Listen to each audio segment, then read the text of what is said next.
Aku mang takon nang Mas Aunur, sampean milih loro di antara tiga. Wingi, saiki, karo sesuk. Masa silam, masa kini, masa depan. Milih loro. Masa silam, masa kini, masa depan. Milih loro.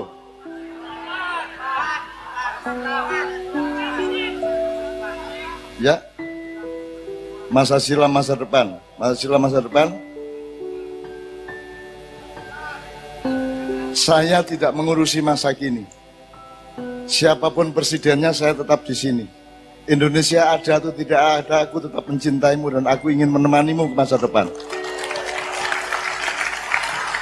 Saya mengurusi dari Kanjeng Nabi ke belakang sampai Nabi Ibrahim, nek perlu sampai Nabi Adam, terus ngantek Wali Songo, terus ngantek para wali di Tapal Kuda sampai Lamongan, Tuban, Gresik dan seterusnya, dan masa depan tahun 2025 ke atas di mana Anda akan menjadi pemimpin. Masa kini aku gak ngurusi, ya, karena anjani gak gelem diurusi. Aku gak ditakoni, aku gak jawab. Mergo gak ditakoni. Aku takon, anggitmu masa kini ku kapan? Kapan masa kini? Sekarang itu kapan? Saiki ku kapan? Dino iki jam piro? Saiki jam piro? Oke, jam 12, menit ke berapa? 24, detik ke berapa? Detik ke berapa? Saya tanya, kapan kamu berada di masa kini? Jam 12, menit ke 45, detik ke berapa? Saya misalnya detik ke 1, kan manggon detik 1. 2, 3, kapan kon leren? Kapan kon berada di masa kini? Tahu tak kon leren di masa kini? Tidak ada masa kini. Yang ada adalah masa silam, kita belajar kepada Kanjeng Nabi dan semuanya para wali, dan masa depan di mana engkau akan menjadi pemimpin Indonesia. Jangan cemas terhadap keadaan hari ini apapun saja, karena urusanmu adalah masa depan. Binalah dirimu, belajarlah dengan baik, ampuhkan mentalmu, seimbangkan jiwamu, engkau akan menjadi pemimpin masa depan, dan ini akan terjadi sesuatu yang Anda semua tidak akan pernah menduganya. Tidak hanya di Indonesia tapi seluruh dunia. Maka Anda harus depan, harus siap bahwa Anda adalah makhluk yang akan dipentaskan, dilantik oleh Allah untuk menjadi penghuni kehidupan yang lebih baik di masa yang akan datang. Ini ya. Wes, ojo khawatir. Kok mulanya aku ngancani awakmu. Ya, aku dhewe gak masalah. Aku wis tuwek gak masalah. Aku dadi apa gak paten. Sing penting aku ndelok raimu seneng, semangat, pinter, apik, ya, seimbang dan punya daya juang ke masa depan semuanya. Oke ya, kanca-kanca ya. Berpikir masa depan. Masa kini ya sing penting kon mangan. Sing penting kon bisa bertahan urip, tapi pikiranmu ke masa depan. Fal tandur nafsun ma qaddamat. Nanti malam dibaca surat Al-Hasr ayat 18 sampai terakhir. Ya. Diwoco, cek awakmu karo Gusti Allah dikompatibelkan terhadap masa depan yang lebih baik dari sekarang. Kita sekarang bunuh diri sebagai bangsa hari ini. Maka jangan urusi hari ini. Yang penting kamu tidak ikut bunuh diri, kamu tidak ikut surup, kamu tidak ikut kematian-kematian, kamu tidak ikut kehancuran-kehancuran. Kamu yang bagian hidup mulai fajar hari, sholat subuh, setelah itu matahari terbit, dan masa depan kita akan cerah bersama-sama. 3 kelompok, silakan maju ke depan. Yang tadi belajar, yuk. Yang pertama tadi, apa yang menyebabkan ukhuwah dan cinta tidak bisa disebar dan tidak bisa dipersatukan, yang berasal dari diri manusia. Yang kedua yang berasal dari masyarakat, yang ketiga dari negara dan pemerintahan. Yang pertama dari diri manusia, silakan. Juru bicaranya berdiri. Terima kasih. Assalamualaikum warahmatullahi wabarakatuh. Ya, kami dari kelompok Joko Tingkir akan memaparkan apa yang menyebabkan putusnya jalinan ukhuwah antar manusia yang berasal dari dalam dirinya manusia. Yang pertama, ini berasal dari pemikiran kami berlima, sudah kita satukan. Yang pertama adalah kurangnya pemahaman tentang ilmu keagamaan. Untuk yang kedua, yang menyebabkan keretakan atau tidak terjalinnya sebuah ukhuwah adalah individualisme dari masing-masing manusia itu sendiri. Untuk yang ketiga adalah adanya sebuah kesenjangan sosial. Itu pemaparan dari kita sebagai kelompok Joko Tingkir. Mungkin nanti Mbah yang akan menambah lebih banyak lagi. Terima kasih. Wassalamualaikum warahmatullahi wabarakatuh. Waalaikumsalam warahmatullahi wabarakatuh. Bentar, kalau kesenjangan sosial itu sebenarnya urusan yang kedua. Kelompok kedua yang dari masyarakat disebut kesenjangan sosial. Kalau dalam diri sini misalnya dengki, nafsu keduniaan, gitu-gitu ya. Nah, hasilnya nanti mulu-mulu aku rek. Gitu ya. Jadi kon kudu analitis terhadap dirimu dan keluar. Ojo sampai salah ndelok njeromu, ojo salah ndelok njobomu. Oke, maksud kami dari kesenjangan sosial itu seperti ini. Misalkan saya sebagai orang miskin lah gitu. Jadi misalkan bapak sinten Pak, saking Koramil Pak, sinten Pak, namine asmanipun Pak Ali nggih. Tiang sugih ngoten Mbah. Terus kecenderungan saya untuk mendekat kepada beliau kan kita sudah urung sendiri. Karena apa? Kita merasa orang tidak punya, orang tidak mampu ngoten Mbah. Berarti unsurnya adalah minder. Nggih, ngoten. Rendah diri. Nggih. Nah, kalau analitis agak sedikit jernih, berarti yang cukup Anda sebut adalah rendah diri. Nggih. Ngoten, Mas. Apa kadang-kadang cemburu atau dengki kan gitu. Oke, tapi enggak apa-apa. Anda sudah mengerti dialektikanya. Tepuk tangan untuk kelompok yang pertama. Silakan yang kedua. Assalamualaikum warahmatullahi wabarakatuh. Saya kelompok Celele. Memangnya saat ini di antara pemikiran dari manusia, memangnya kesadaran manusia saat ini kan masih berkurang. Dengan adanya pemerintah mengadakan pengumpulan, memang ini kesenjangan karena orang tanpa pendidikan. Jadi sebagian saya dianggap orang yang tanpa pendidikan, dihina, dicemooh. Bagi orang-orang pejabat, biarpun orang-orang seorang yang punya wibawa, tapi saya tetap berusaha demi untuk bisa bicara, bekerja, tapi orang-orang tetap memandang kita rendah. Itulah karena saya tetap berjalan sampai 9 tahun sampai sekarang. Tapi saya tetap berusaha demi untuk menyadarkan orang-orang. Tapi kebanyakan memandang saya dipandang orang yang lemah. Tapi saya tidak mau dari orang yang lemah. Tetap berusaha untuk mewujudkan Pancasila. Benar-benar diucapkan. Jangan cukup diucapkan tapi harus dijalankan sepenuhnya. Karena saat ini saya melihat kenyataan dengan janji, tapi sumpah mengingkari dengan sumpahnya pejabat-pejabat yang saat ini yang sudah beredar untuk Nusantara ini. Tetap merdeka. Oke. Terima kasih. Oke, gini, sebenarnya ya enggak apa-apa, itu tidak salah, cuman batas pertanyaannya sederhana. Kalau dari masyarakat, apa sih yang menyebabkan kok kita itu tidak ukhuwah, tidak kompak, terus tidak saling menyebarkan cinta, tapi kedengkian atau kecemburuan atau segala macam itu apa saja, misalnya kaya miskin dan seterusnya.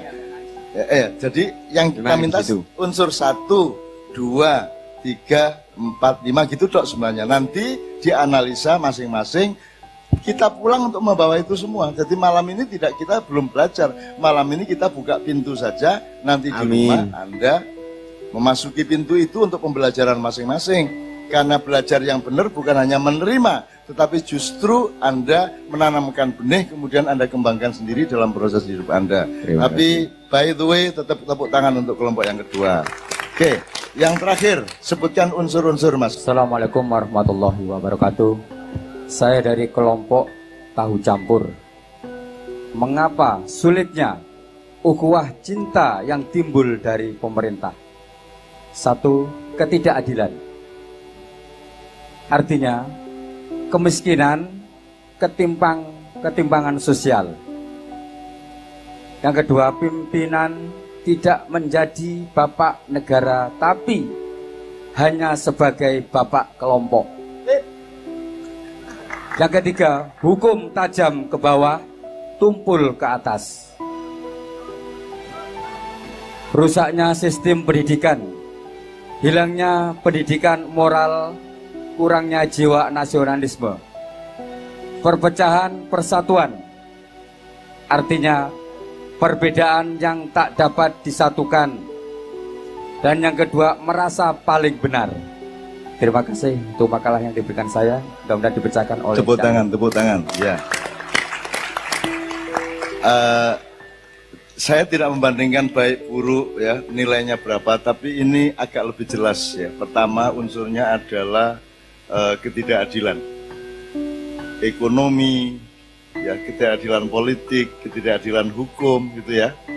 Wong nek ono gendera nganggo la ilallah didik disikat habis, tapi nek gendera bintang kejora gak apa-apa lah ngono, misalnya gitu kan. Jadi pokoknya ada trauma-trauma yang tidak pada tempatnya pada pemerintah pusat, terutama pada Polri, nyun sewu Bapak ya. Jadi ini sangat tepat. Nah itu berarti kita menghadapi masalah yang sangat besar, ya Mas ya. Yang nomor dua, ini kita belum bisa bernegara. Belum bisa bernegara kan gini. Gerindra itu berjuang untuk Gerindra apa untuk Indonesia? PDIP berjuang untuk PDIP apa untuk Indonesia? Sampai sekarang orang PDIP masih menjadi orang PDIP toh. Padahal kan PDIP dalam rangka menjunjung Indonesia, bukan mengambil Indonesia untuk membesarkan PDIP, betul enggak? Kan gitu toh bernegara itu. Jadi kita belum bisa bernegara, kita hanya bisa berkelompok-kelompok yang bersaing satu sama lain. Nah ini beliau menjelaskan agak luar biasa beberapa unsur tadi dengan 3, 4, 5 yang merupakan efek atau produk dari 2 yang pertama. Kira-kira gitu. Tepuk tangan untuk kelompok yang pertama. Yang ketiga, saya mohon Bapak-bapak barangkali ada respon. Ini pembelajaran ya Raya. Ini tidak ada urusannya sama mengkritik. Saya tidak akan pernah mengkritik pemerintah. Saya ngomong ini karena kita belajar, bukan saya sedang ngomongin pemerintah. Jelas ya? Betul tak? Betul tak? Saya tidak memaksudkan ini untuk siapapun, terutama pemerintah Indonesia. Karena saya juga tidak dianggap ada oleh pemerintah Indonesia. Jadi juga saya tidak urusan sama pemerintah Indonesia dari presiden, kecuali bupati ke bawah masih oke, masih urusan sama saya. Tapi gubernur ke atas, kecuali saya sedang baik hati, saya bisa ladeni. Tapi kalau secara normal saya tidak akan menerima mereka semua. Itu ya.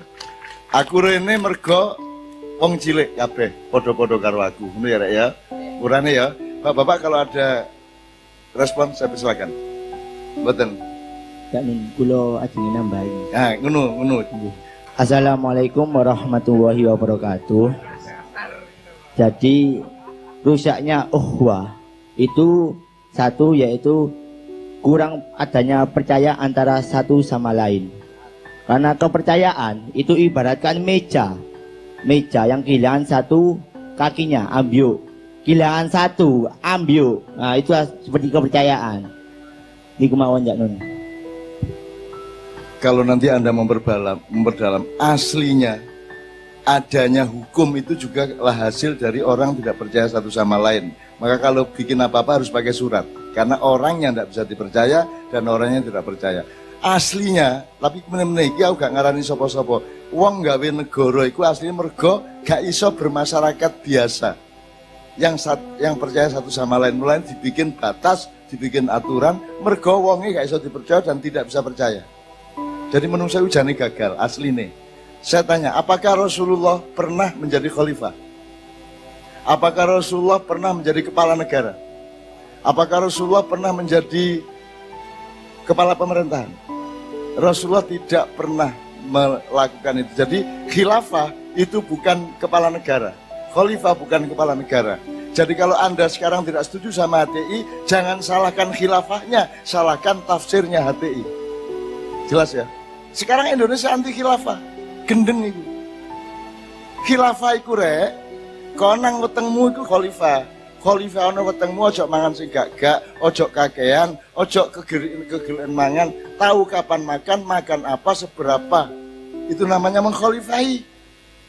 Khalifah artinya orang yang berjalan di belakang Allah. Khalfun itu mburi, amamun ngarep, gitu loh. Kalau kanan yamin yusro, gitu ya. Khalifah adalah orang yang nurutin Allah, hukum-hukum Allah dan kemauan Allah. Itu namanya khalifah, bukan kepala negara. Meskipun kepala negara juga bisa khalifah, asal dipertanggungjawabkan tafsirnya. Jadi jangan anti khilafah. Karena ini jailun fil ardi khalifah. Karena Allah itu menurunkan manusia, bikin Adam itu untuk jadi khalifah. Gitu. Sing kon gak setuju iku tafsire HTI duduk khilafahe. Nek ana wong mateni nganggo pisau aja terus pisone kok salahno. Sing salah sing mateni, nek ana dangdut terus tawur, sing salah duduk dangdute wong sing tawur. Ngono gak iso bedakno. Gula karo legi beda ta gak? Panas karo geni padha ta gak? Ngono lho. Kalau kita tidak punya analisis seperti ini kan kita terus apa wong Islam ku anti khilafah, wong Islam ku anti la ilaha illallah. Kalau yang salah, yang berbeda adalah tafsirnya. Gitu ya Mas ya. Nah, saya senang sekali dengan semua ini. Dengan demikian kita sekarang belajar benar. Ojo gampang anti jare rahmatan lil alamin, buak iko buak iki. Nah, aku buak sopo? Masih ana wong gendeng tahu tak buak teko emaknya. Tahu tak? Misalnya kon gendeng ya, bengok-bengok rini ya, kon tetap tak terima. Gitu loh Mas. Tidak pernah saya menolak siapapun. Setan pun tidak saya tolak. Siapa yang bikin setan? Setan. Yang saya tidak boleh adalah menuruti kemauan setan dan kerja sama-sama setan. Nek bergaul biasa tidak ada masalah. Lalu gak wedi karo setan, mesti gak bisa nggudo aku kata lapo. Gitu loh. Iblis pikiran siapa? Kon gak usah benci iblis. Apakah sesuatu yang dilarang harus kita benci? Kamu dilarang makan babi terus benci babi? Ngono? Kan tidak. Jadi dilarang haram tidak sama dengan membenci. Ngono rek. Kita makin tidak dewasa ini Indonesia. Kita makin tidak dewasa. Dan aku mengurusi nek kayak ngene iki. Jadi mulai aku mengandalkan anak-anakku kabeh sinau rek sinau rek. Gila semakyan sinau melingkar. Sinau sing temenan. Supaya Allah membimbingmu dan Anda menjadi pemimpin yang lebih baik daripada yang sekarang. Okon kau jadi takon Cak Nun setuju tak gak presidennya? Aku kan urusan setuju gak setuju, aku urusan arek enom sing akan jadi pemimpin masa depan. Kan gitu ya. Tepuk tangan untuk 3 kelompok kita.